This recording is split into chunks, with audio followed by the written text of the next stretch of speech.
What is up, everybody? This is Alex from IHE TV. I'm ill again, but more importantly, we have some ridiculous news to talk about, and there are a few angles to pluck at as we delve into it. So Netflix has released this, I guess, official article detailing their plans to buy WB. It looks like it's happening. It's going to be a long-ass process. It'll probably take like a full year to be completed if there's not interference. But at the moment, it's looking like Netflix is going to acquire Warner Bros. For a total enterprise value of $82.7 billion. What the fuck? I personally don't see how these mergers and acquisitions benefit a consumer at all. Maybe getting rid of one of these streamers, as this continues to be a problem. But we're basically back to cable, where you have a bunch of different subscriptions. The whole appeal of the convenience of that lower price is going out the window. They're getting so expensive now. And then the other side of that, of there being fewer and fewer streaming companies, we're going to wind up in a position where there are like 3 winners, which isn't going to make the price go down, is it? It's only going to make the price go up, let alone the other stuff it affects. But let's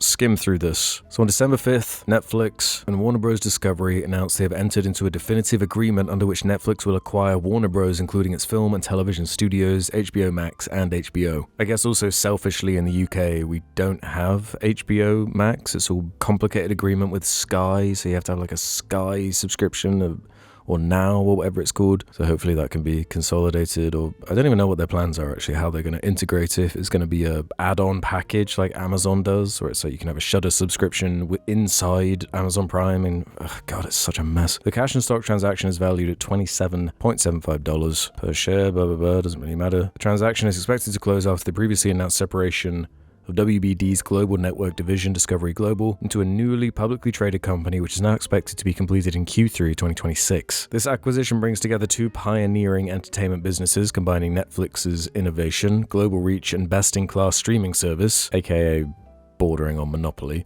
with Warner Bros.' century-long legacy of world-class storytelling. Beloved franchises, shows, and movies such as The Big Bang Theory, The Sopranos, Game of Thrones, The Wizard of Oz, and the DC Universe will join Netflix's extensive portfolio, including Wednesday, Money Heist, come on dude, Bridgerton, Adolescence, and Extraction, creating an extraordinary entertainment offering for audiences worldwide. Our mission has always been to entertain the world, said Ted Sarandos, co-CEO of Netflix, by combining Warner Bros.' incredible library of shows and movies, from timeless classics like Casablanca and Citizen Kane to modern favorites like Harry Potter and Friends, with our culture-defining titles like Stranger Things, K-pop Demon Hunters, and Squid Game. We'll be able to do that even better. Together, we can give audiences more of what they love and help define the next century of storytelling. As we own everything. This acquisition will improve our offering and accelerate our business for decades to come, continued Greg Peters, co-CEO of Netflix. Warner Bros. Has helped define entertainment for more than a century and continues to do so with phenomenal creative executives and production capabilities. With our global reach and proven business model, we can introduce a broader audience to the worlds they create, giving our members more options, attracting more fans to our best-in-class streaming service, strengthening the entire entertainment industry, and creating more value for shareholders. Today's announcement combines 2 of the greatest storytelling companies in the world to bring to even more people the entertainment they love to watch the most, said David Zaslav, President and CEO of Warner Bros. Discovery. For more than a century, Warner Bros. Has thrilled audiences, captured the world's attention, and shaped our culture. By coming together with Netflix, we will ensure people everywhere will continue to enjoy the world's most resonant stories for generations to come. The combination will offer more choice, more opportunities, more value, complementary strengths and assets. Warner Bros. Studios are world-class, with Warner Bros. Recognized as a leading supplier of television titles and filmed entertainment. HBO and HBO Max will also provide a compelling complementary offering for consumers. Netflix expects to maintain Warner Bros. Current operations and build on its strengths, including theatrical releases for films. So that's obviously one of the fears, is what's going to happen to physical media, because despite this idea that everything on Netflix sucks, they do release some pretty big Oscar-nominated high-class films. Like I just saw Train Dreams, which is on Netflix, and it's one of the best films I've seen this year so far. But yeah, they don't like releasing Blu-rays, 4Ks, physical. That is a concern. But it looks like the plan for now is to keep things as they are and maybe integrate it as they go along, or have different packages. More choice and greater value for consumers. By adding the deep film and TV libraries and HBO and HBO Max programming, Netflix members will have even more high-quality titles from which to choose. This also allows Netflix to optimize its plans for consumers, enhancing viewing options and expanding access to content. So that implies they are going to integrate it. And talking about the, Netflix does release the occasional film Like the new Knives Out movie is in theaters at the moment, but they're very limited. It's not the same. So hopefully they don't utterly reel that back. But there's that quote flying around that isn't too inspiring. And what I'm referencing is this Netflix CEO Ted Sarandos says movie theater model is outdated.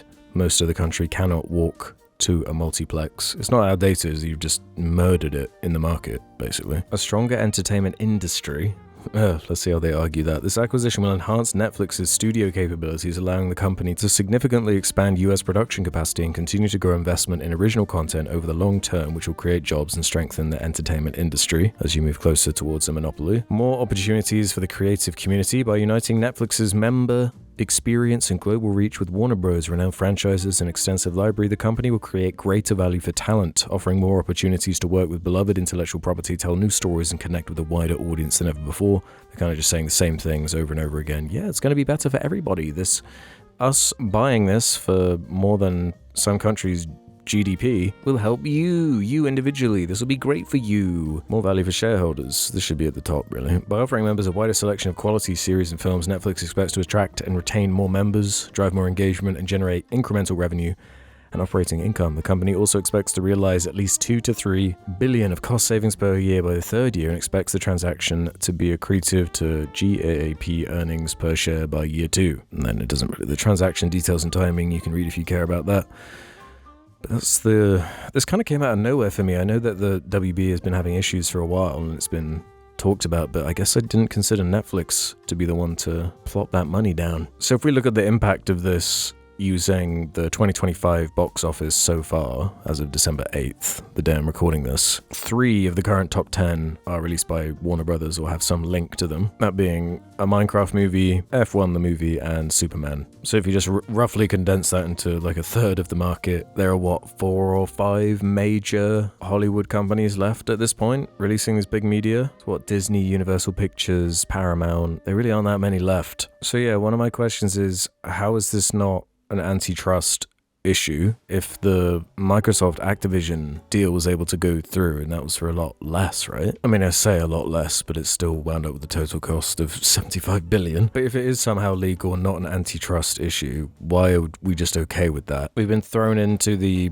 boring part of the game of Monopoly where there's already a small handful of winners and they're just kind of milking you dry. It's not even surprising at this point. And yeah, of course there are competition concerns. And so yeah, the industry continues to be in flux post 2020, changing everything in the industry. There's still a lot in the air as far as like what this means, how it's going to be integrated, what they're going to do, like what's going to happen to like that Harry Potter show that's being made. Is that going to be like a Netflix thing now? Like, there are a lot of questions to be answered, but my gut feeling, this isn't good. Just continues the pattern that has gotten us into this Monopoly, Blade Runner, hellscape, corpo future. So let me know your thoughts on this. Are you more positive, more negative? Let me know. I'll update as the story progresses, and I'll see you on the next video. Bye!